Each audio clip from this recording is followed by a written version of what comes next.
علمت ما هؤلاء ينطقون قال أفتعبدون من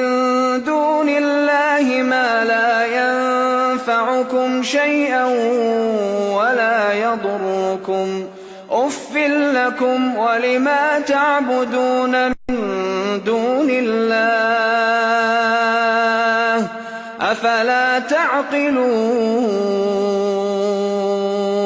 قالوا حرقوه وانصروا آلهتكم إن كنتم فاعلين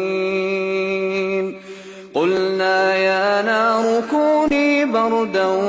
وسلاما على إبراهيم